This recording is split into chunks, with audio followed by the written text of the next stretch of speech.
আজকে বুধবার, তো কাজ করতে করতে একসময় লেবু গাছের বসা ছিল এই পাখিটা আর তার মা। হ্যাঁ, খুব সুন্দর লাগছে পাখিটা দেখে।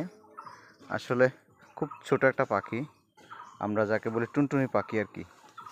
হ্যাঁ, তো এগুলা বেশিরভাগই লেবু গাছের ডালের পাকেই বাসা করে, দেখতে খুব সুন্দর।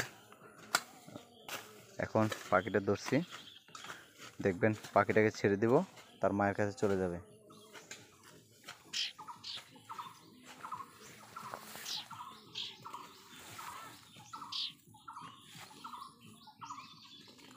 অনেক সুন্দর পাখিটা, আপনারা